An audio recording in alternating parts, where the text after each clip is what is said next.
Bonjour. Bonjour. Bonjour. Ouais, mais au revoir. Ah.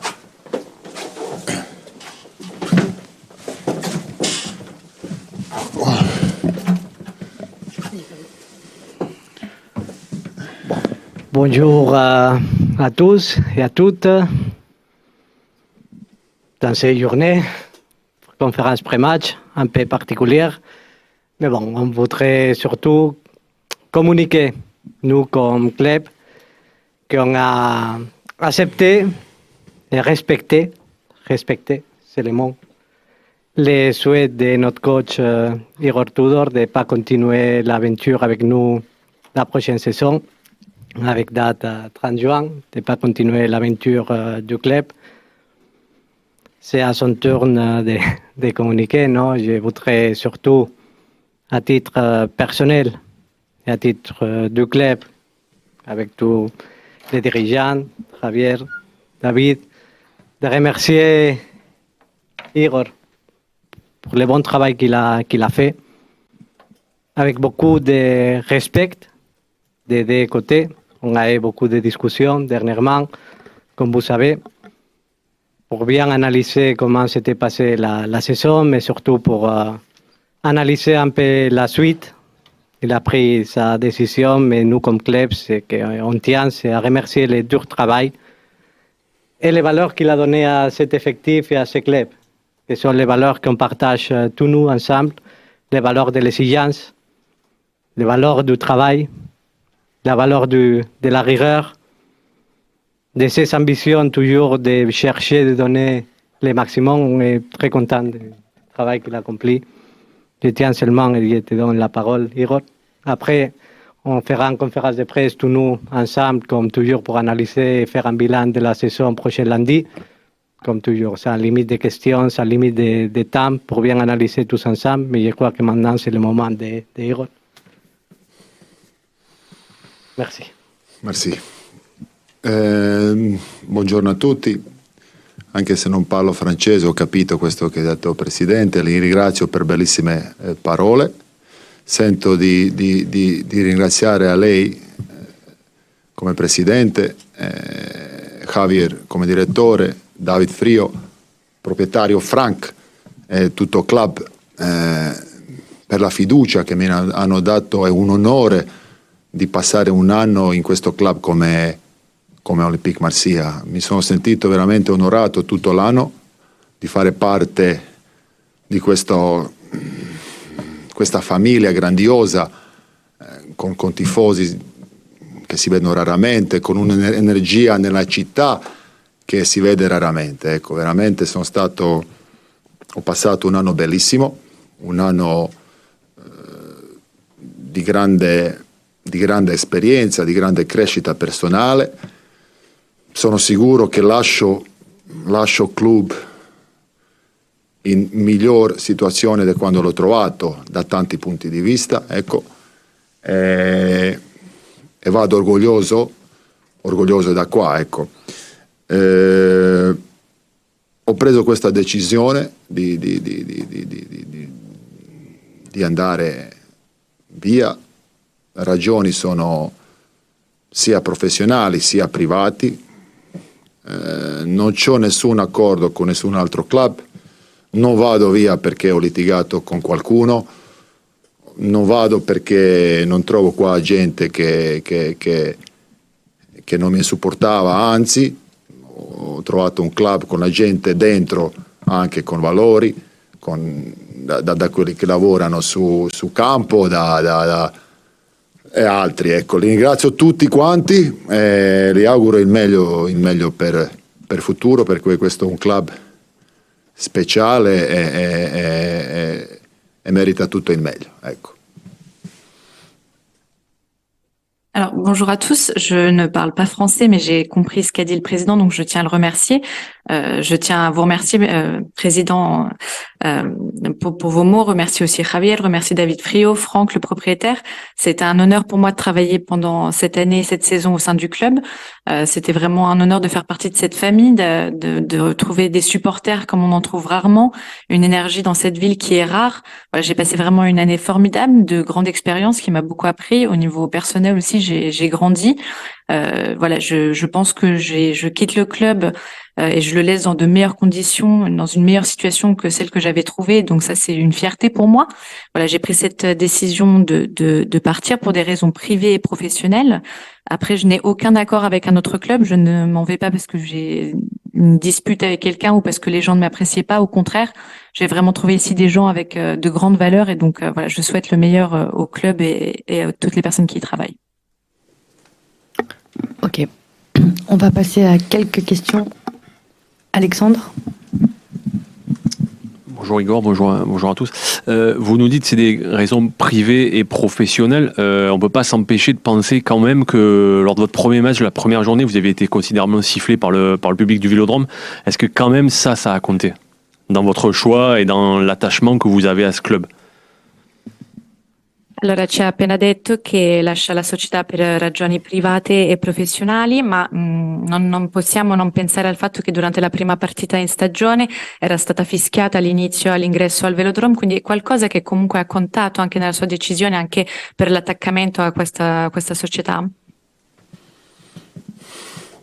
Io penso che questo anno sono successe le cose che succedono anche in altri club. Ci sono problemi, ci sono belle cose, brutte cose, cioè questo è un club che comunque lavorare qua un anno è come lavorare altri club 2 o 3 anni, ecco, questa è una cosa importante, ecco, per dire, ecco. Poi io sono molto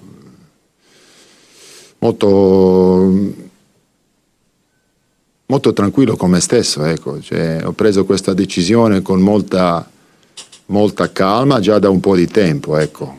Già da un po' di tempo sto pensando e quando si prende una decisione poi si va forte, a volte entrare nei dettagli non ha neanche importanza, ecco, perché è una decisione che uno la deve sentire dentro. Io sento che questa cosa è giusta per me e quando ho sentito questa cosa sono andato forte e dopo ho comunicato al club questa mia décision. Alors, je pense que cette année, il y a beaucoup de choses qui se sont passées, qui arrivent également dans d'autres clubs. Il y a de belles choses, de choses un peu plus compliquées parfois.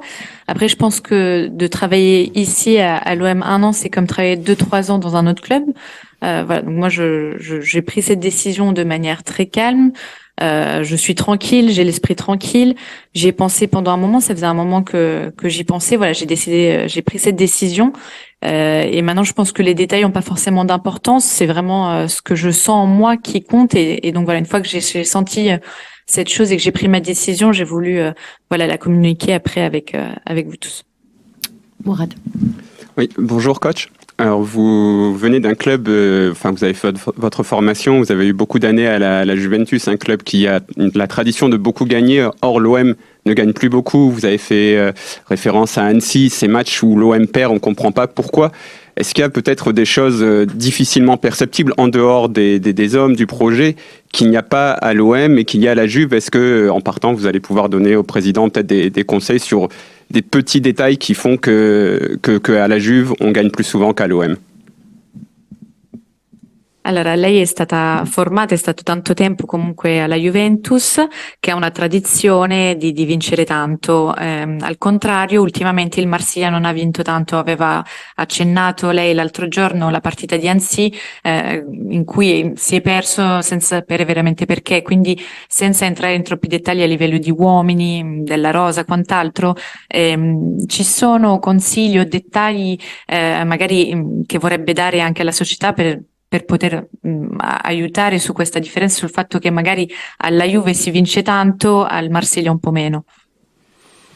Un paragone non c'entra niente con questo aumento che noi stiamo parlando. Ecco, io posso parlare qua di Marsiglia, che ho dato tutto me stesso questo anno e ho dato veramente, penso, 100%.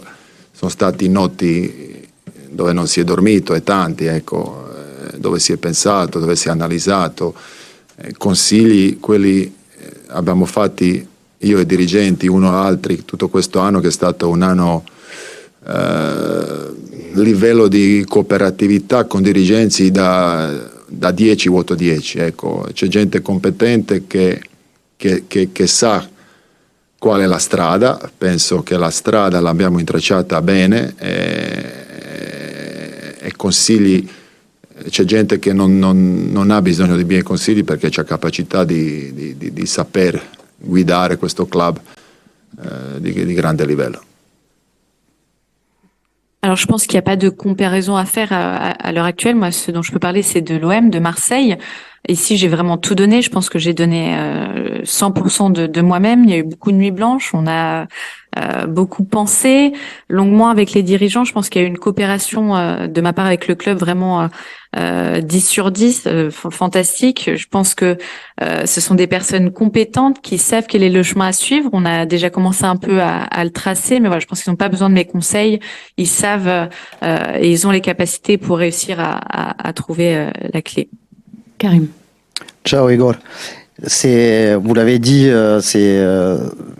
c'est un moment qui dure plus longtemps. Quand vous faites un an à l'OM, c'est comme si vous faisiez 2 ou 3 ans. On vous sent quand même assez usé aussi par cette saison, assez fatigué. Mais qu'est-ce que vous retiendrez dans l'ensemble de cette expérience marseillaise dans un pays, une culture que vous avez découvert avec un groupe que là aussi vous avez découvert dès que vous êtes arrivé. Qu'est-ce qui ressort de cette expérience finalement pour vous? Allora, l'ha detto, qua a Marsiglia i momenti sono sempre più lunghi, lavorare un anno è come lavorare 2 a 3 anni in un'altra società.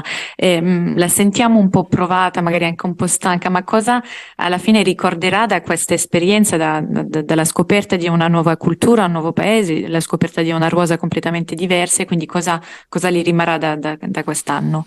C'è una canzone famosa che dice mi ricordo solo di belle cose.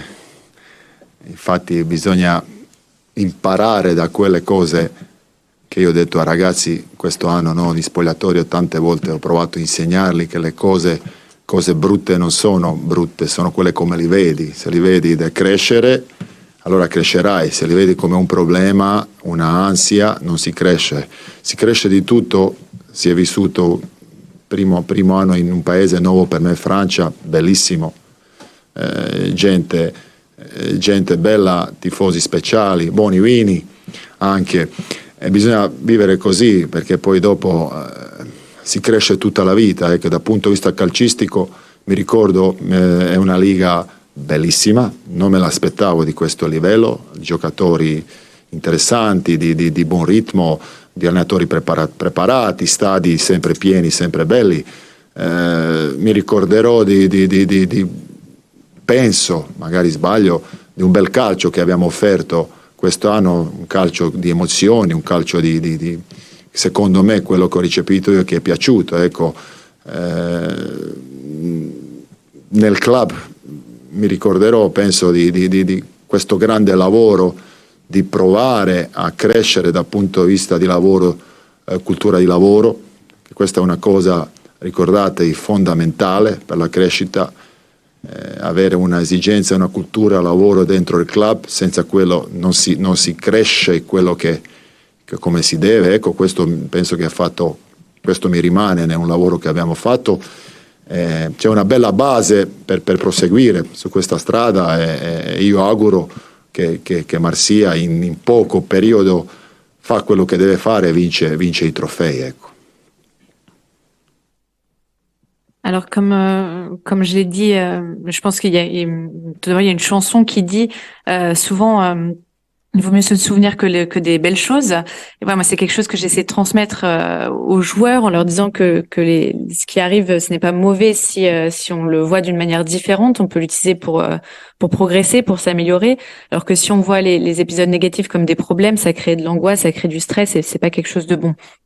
En ce qui me concerne, ça a été vraiment une très bonne expérience pour moi ici. La France, je connaissais pas, enfin je n'y avais pas vécu et j'ai beaucoup apprécié. Ici, évidemment, des supporters formidables, du bon vin également.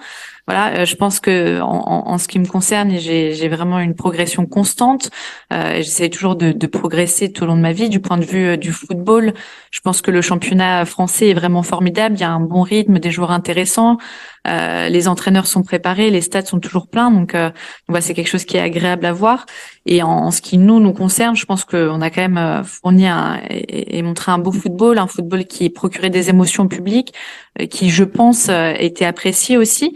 Et voilà, je pense que pour le club également, je me souviendrai de ce grand travail qu'on a fait pour s'améliorer au niveau de cette culture du travail dont j'ai souvent parlé, qui est, je le répète encore une fois, fondamentale. Je pense que si on n'a pas cette exigence, cette culture du travail au sein d'un club, ce sera difficile de progresser. Donc voilà, je pense qu'on a les bonnes bases pour le futur et j'espère vraiment qu'à court terme, on retrouvera l'OM à sa place avec la victoire de nombreux trophées. Bruno. Oui, bonjour et bonjour coach.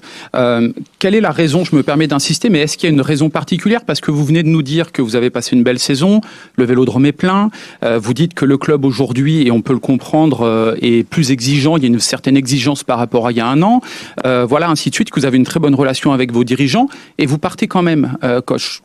Pourquoi concrètement, s'il vous plaît?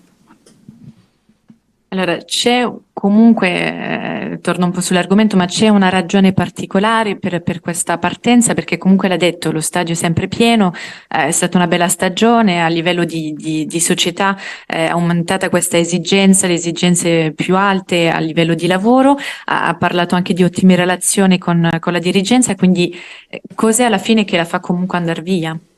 No, ho già risposto, parlo 10 minuti. Io invece voglio ringraziare a voi di questa stagione che abbiamo passato, è l'ultima nostra press conference. Vi ringrazio per tutto l'anno, penso è stato bello, interessante. Mi avete fatto crescere come è giusto che sia. Ci sono state anche domande scomode, che è giusto che sia. Penso che se qualche volta magari ho esagerato, è perché magari c'è un po' a volte troppo orgoglio, no? Vi chiedo scusa anche di questo. Spero che vi ho fatto insegnare anch'io qualcosina, sia nel calcio sia nella vita, e vi auguro tutto il meglio per il futuro. Ecco. E possiamo finire così, dai. Alors, j'ai déjà répondu à cette question, sinon on resterait là encore 10 minutes de plus. Moi, ce que je veux faire, c'est vous remercier, vous les journalistes, pour cette saison qu'on a passée ensemble. C'est notre dernière conférence de presse ici. Voilà, je pense que vous m'avez fait grandir. Parfois, vous m'avez posé des questions qui étaient un peu difficiles, mais voilà, c'est juste, c'est votre travail aussi. Je sais que parfois, j'ai pu peut-être exagérer un peu. Je pense que c'est aussi l'orgueil qui parfois m'y a poussé. Donc voilà, je m'excuse si des fois j'ai été un peu dure, mais vraiment je vous souhaite le meilleur aussi à vous pour l'avenir et je vous remercie. Oui, merci. Hugo. Pablo, tu prends une question s'il te plaît. Alexandre. Je sais pas, on était là, Elodie, j'allais poser une question. Ah, pardon, Gilles, alors vas-y. Excuse-moi. Donc, le coach ne veut plus, vous voulez plus répondre à nos questions, coach? Non vuole più rispondere alle domande, mister? Dernière. Dai, sei una bella, dai, sei brutta no. Si c'est une belle question, sinon non. Vous avez évoqué certaines de vos réussites, peut-être que vous pouvez être plus précis sur ce qui est à votre crédit ici à l'OM, et qu'est-ce que vous regrettez ici à l'OM? Quelle est la part d'échec que vous pouvez prendre à votre compte? Allora, ha parlato di alcuni successi che avete avuto in questa stagione, quindi se può essere un po' più precisa, magari dire cosa secondo lei è parte del suo credito, per cui si dà credito quest'anno nel successo del Marsiglia, e cosa al contrario magari rimpiange un po'. Troppo complicata per finire questa domanda. Dai. Finiamo con ringraziamento dai giornalisti. Vai. Non, un peu trop compliqué comme question. Allez, on va finir avec les deux dernières questions aux dirigeants, parce que vous les avez demandé. Alexandre et Xavier, et on va libérer. C'est une question pour Javier, qu'on n'a pas entendu depuis le début. Est-ce que vous... C'était la dernière, hein? Non, mais vous avez aussi contribué à la venue d'Igor à Marseille.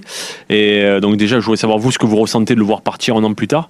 Et est-ce que vous avez déjà, pas trouvé le successeur, mais identifié un profil de successeur? Non, pas encore. Non, il est ici encore. On doit travailler les prochains jours. Allez, Xavier, on termine avec toi. Ouais. Bonjour Pablo, c'est une question pour vous.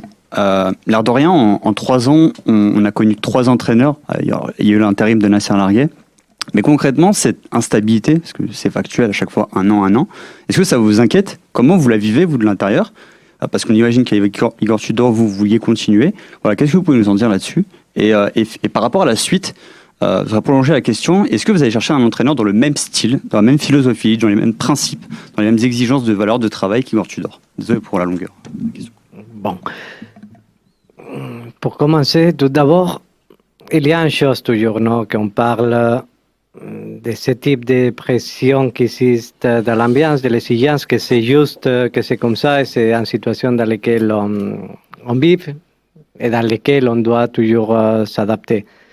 En vérité, c'est toujours tout ce type de changement, c'est en conséquence aussi de la dimension du club, c'est en conséquence aussi de la tendance actuelle dans le football moderne.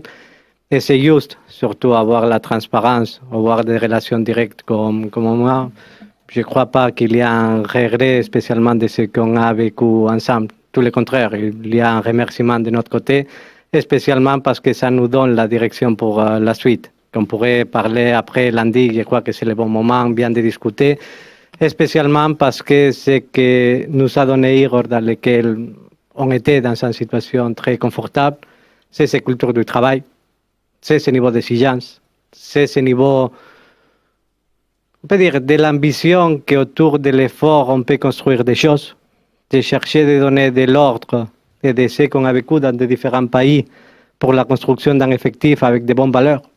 Ce que je tiens à remercier, non, une chose c'est le coach, une chose c'est la personne qu'on a côtoyée toute la journée, que c'est une personne transparente, sincère, qui va frontal, mais spécialement une personne avec laquelle on peut partager beaucoup de valeurs primaires et saines dans la vie. Et ça, c'est la chose que ça nous tient.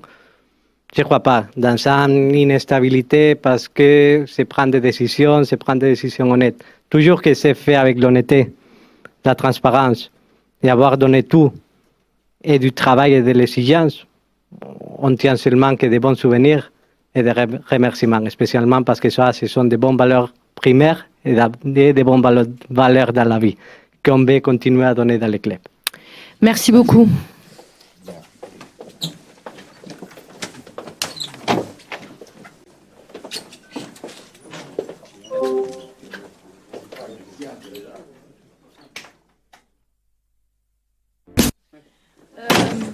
Messieurs, dames, bonjour.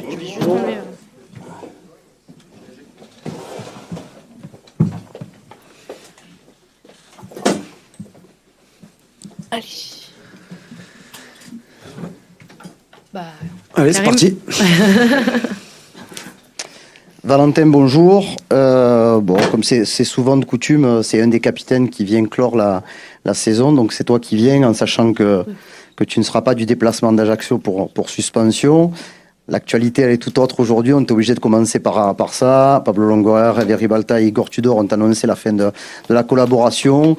Quel est votre ressenti, toi, en tant que capitaine, et est-ce que les adieux ont été difficiles? Déjà, le remercier, comme l'a très bien fait le président, parce que j'ai rarement connu des coachs avec autant d'implication. Voilà, c'est quelqu'un qui a été droit depuis le départ et qui, comme vous le savez, a amené de la rigueur dans ce club, encore plus, et qui a toujours gardé sa ligne de conduite. Il a été très très impliqué avec tout le monde, donc au nom des joueurs, voilà, on le remercie pour ce qu'il a fait ici. Il nous l'a annoncé ce matin, donc oui, forcément un petit peu surpris. Maintenant, c'est les aléas du foot, on le sait. Moi, c'est ma 4e saison à l'OM. J'ai vu déjà quelques coachs passer, et quand j'étais à Nantes, c'était pareil. Donc voilà, c'est à nous, les joueurs, et au club, la direction de s'adapter pour aller de l'avant. Fabrice. Bonjour Valentin. Sous la direction d'Igor, tu as pris encore une autre ampleur cette saison. Est-ce que toi, tu peux nous dire ce qu'il t'a apporté concrètement au quotidien? Comme je disais, il m'a fait grandir en tant que joueur et en tant qu'homme aussi, parce que j'avais plus de responsabilités au sein du groupe, au sein du vestiaire. Et ouais, il a amené de la rigueur, du sérieux et une autre mentalité qu'on n'a pas l'habitude d'avoir et de connaître en France. Je pense que c'est en Italie qu'il a qu'il a baigné là-dedans. Et vraiment, c'était son mot d'ordre depuis le départ. Et ça, il l'a clairement. Il a marqué les joueurs, je pense. Et de par son sérieux et tout ce qu'il nous a demandé. Donc ça, ouais, il me l'a apporté. Alexandre. Est-ce que vous, en tant que joueur, vous trouvez que parfois il n'a pas eu peut-être la reconnaissance qu'il méritait auprès du public, notamment ? On peut débattre là-dessus. C'est un peu la difficulté du football aujourd'hui, c'est que tout le monde peut donner son avis. Des gens compétents, parfois des gens qui ne sont pas du tout compétents. Et comme je dis, oui, peut-être qu'il n'a pas eu la reconnaissance. Maintenant, le plus important, c'est les résultats, c'est le terrain, c'est le nombre de points pris par match. C'est ce qu'on demande à un coach, de gagner des matchs. Et je pense que c'est ce qu'il a plutôt bien fait. Mathieu. Bonjour Valentin, ça fait 3 entraîneurs sur les 3 dernières saisons, bientôt donc un 4e avec lequel tu vas devoir te familiariser. Qu'est-ce que tu penses de cette instabilité à la tête de l'OM ? À Nantes, tu as connu aussi pas mal de changements de coach, mais est-ce que, pour toi, il y a une réflexion sur un coach, sur la durée à l'OM, est-ce que c'est possible ? Déjà, pour moi, il y a 2 points pour répondre à cette question. Le premier, c'est que le foot moderne, maintenant, on se rend compte qu'il y a très peu de coachs qui s'installent dans le temps, de par l'exigence des résultats, de par, comme je disais, la pression mise par les supporters, par les instances du foot. Ça joue énormément. Et le deuxième point, c'est qu'ici, on est à Marseille. Et je commence à me rendre compte de la difficulté d'être joueur à Marseille en termes de pression. Il faut être ambitieux, il faut savoir avoir de la personnalité. Et en tant que coach, je pense qu'on a encore plus de pression parce que un coach doit protéger ses joueurs. Quand ça va mal, c'est lui qui est accablé. Donc je peux comprendre les coachs qui ne restent pas 4-5 ans. Maintenant, avoir l'opportunité de jouer ou de coacher à l'OM, c'est exceptionnel. Donc non, je ne remets pas en cause l'instabilité du club, loin de là. Bruno. C'est une question complémentaire, Valentin, bonjour. Quand on est joueur et qu'on change d'entraîneur tous les ans, est-ce que c'est quelque chose qui est embêtant ou pas forcément, parce qu'on le voit dans les résultats? Alors, il n'y a pas de titre de champion, mais il y a une 4e saison en Coupe d'Europe pour l'OM, ce qui n'était pas arrivé depuis plus de 10 ans. On voit qu'il y a quand même un club qui reste sur le podium. Est-ce qu'on est capable de s'adapter très vite? Est-ce qu'il faut le faire aujourd'hui dans un club comme celui-ci, quand on est joueur? Enfin voilà, tu vois un peu ma question. Oui, je comprends parfaitement la question. Pour moi, ça dépend aussi de la méthode des coachs qui arrivent. La méthode du coach Tudor, mais elle s'est mise rapidement en place parce que c'était des choses compliquées physiquement, mais qui étaient faciles à assimiler. On parle du marquage individuel, on parle de l'intensité des courses. C'est des choses qui ont révolutionné notre jeu, mais c'est pas un travail de longue haleine comme l'était celui de Sampaoli, parce qu'on changeait complètement notre manière de jouer, de ressortir le ballon. Donc pour moi, ça dépend des profils. Et notre métier aussi à nous, pour répondre à ta question, c'est de s'adapter. On n'a pas le choix. On le sait que c'est aussi la difficulté d'être joueur de foot au haut niveau.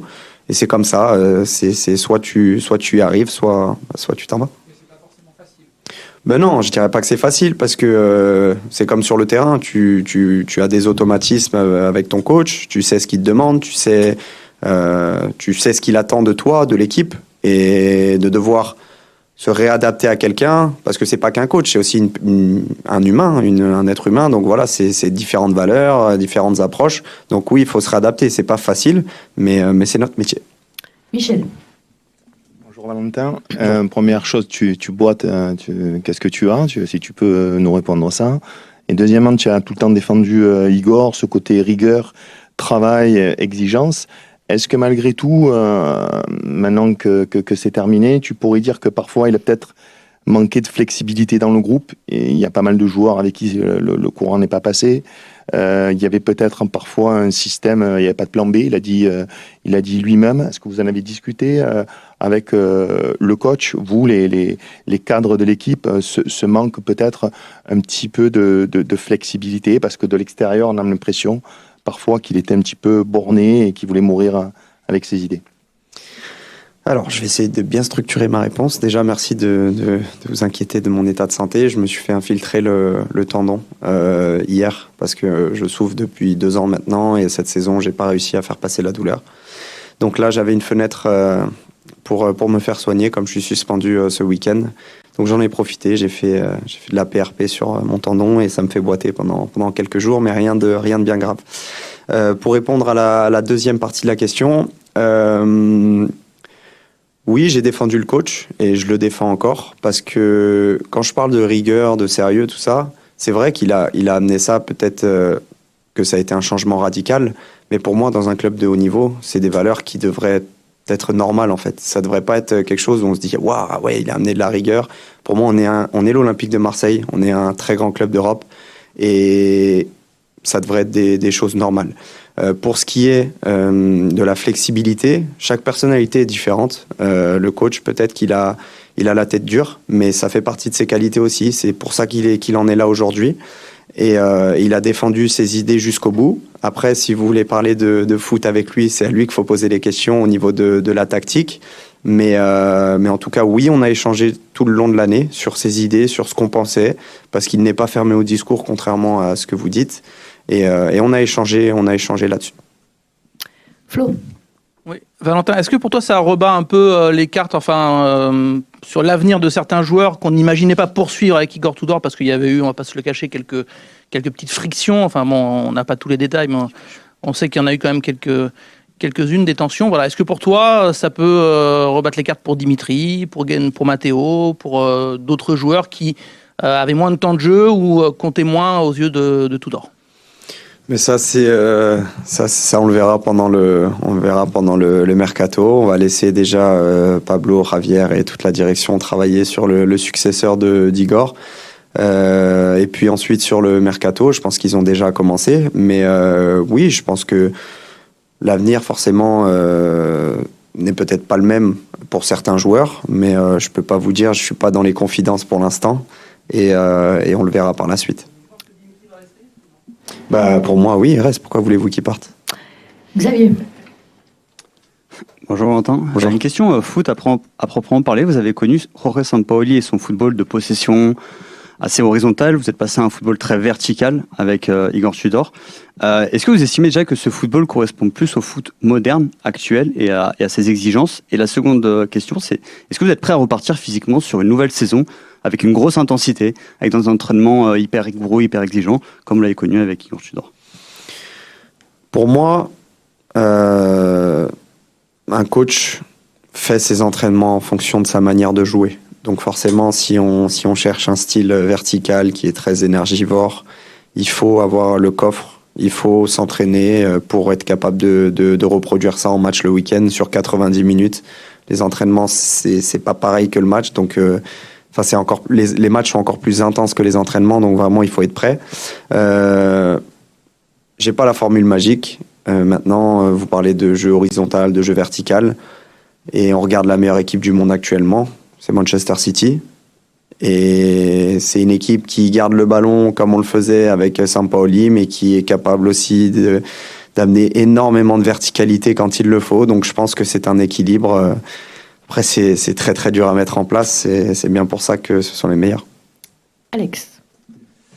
Collectivement, quel a été votre meilleur moment avec lui et quel a été le pire? Aussi au niveau humain, parce qu'on a évidemment, il y a prescription maintenant, mais on se rappelle du stage en Angleterre qui avait été quand même difficile. Quel a été le pire moment et quel a été le meilleur moment? Je vais commencer par le pire. Oui, on peut parler du stage, mais je pense que c'était aussi un manque de communication, un manque de connaissance entre nous. Parce que quand il est arrivé, voilà, il avait vraiment envie d'imposer son style et de montrer que c'était lui le boss et qu'il fallait respecter ça.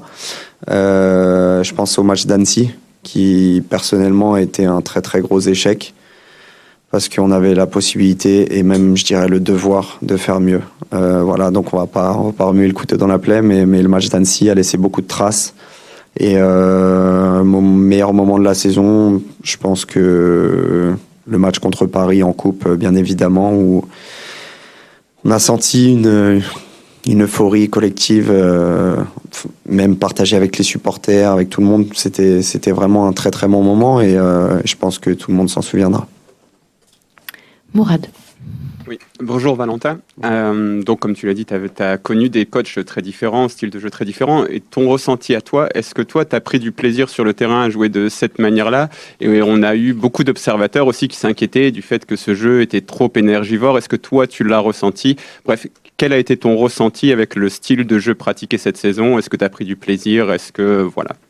Alors, je vais pas vous dire que j'ai pris du plaisir lors des séances d'entraînement, de préparation intense où on nous demandait de courir et courir et courir parce que nous, on est des feignants. On n'aime pas ça, courir à l'entraînement. On aime bien courir en match. Mais comme j'ai dit tout à l'heure, avec sa méthode, sa philosophie de jeu, c'était un passage obligatoire.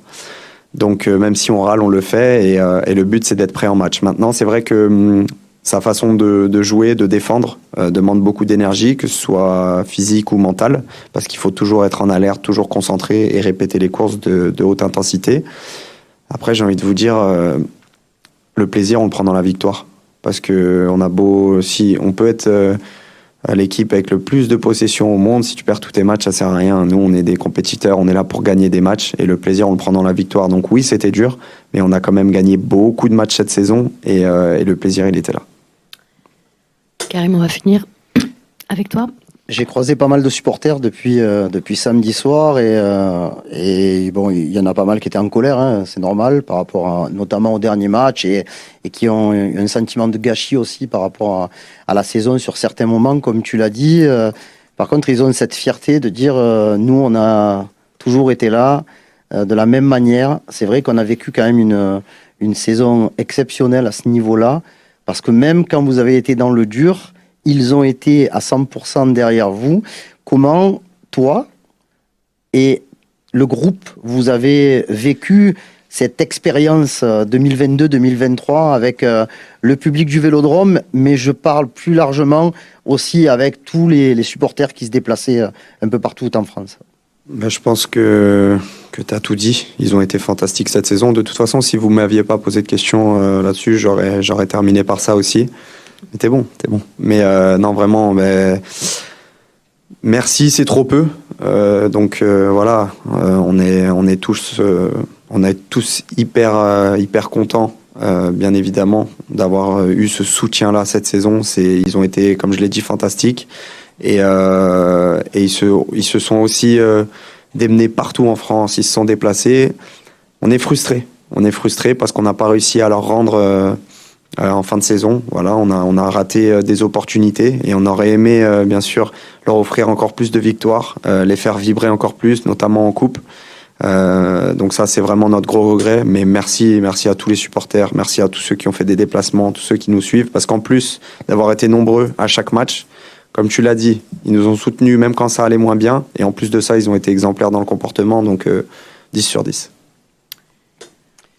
Et c'est moi qui vais garder la parole, puisque la dernière com de presse ou l'avant-dernière, on a l'habitude de récompenser un joueur par rapport à ses relations dans l'ensemble avec la presse. Quand je dis relations, c'est plus son implication, sa présence, sa pertinence, sa camaraderie.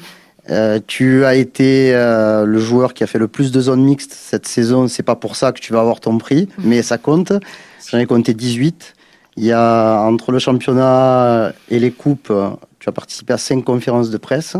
Et tu es quand même toujours là pour même pouvoir débriefer des bouts de match, surtout à l'extérieur, quand on te croise dans les couloirs un peu avant le moment où tu reviens au niveau du bus. Donc, il y a le prix Orange Maritima 2023 qui t'est destiné. Il y a une trentaine de journalistes suiveurs de l'OM qui ont voté. Tu as recueilli quasiment la moitié des suffrages. Tu termines en tête avec un petit matelas sympa devant Matteo Guendouzi et Paolo Lopez, qu'on remercie également beaucoup. Paolo Lopez qui n'est pas français et qui s'exprime très régulièrement. Donc voilà, tout ça pour que je te donne Merci beaucoup, merci à tous. C'était pas toujours un plaisir parce qu'il y avait des moments compliqués où je devais vous affronter, mais en tout cas, ça me fait plaisir et je vais essayer de continuer dans cette voie-là.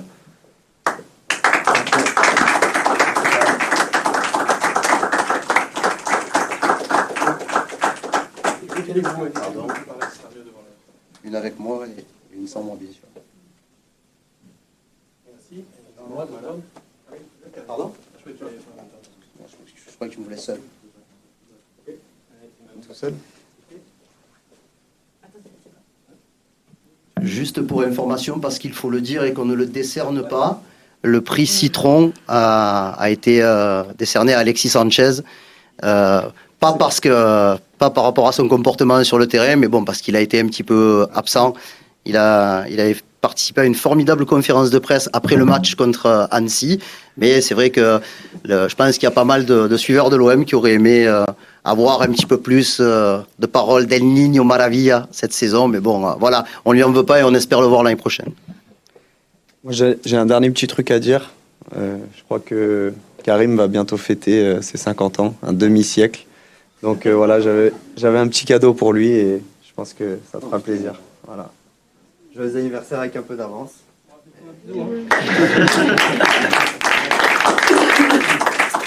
Merci beaucoup. Hein.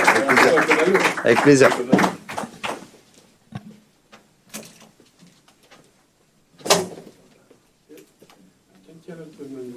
Pardon, je n'ai pas l'habitude.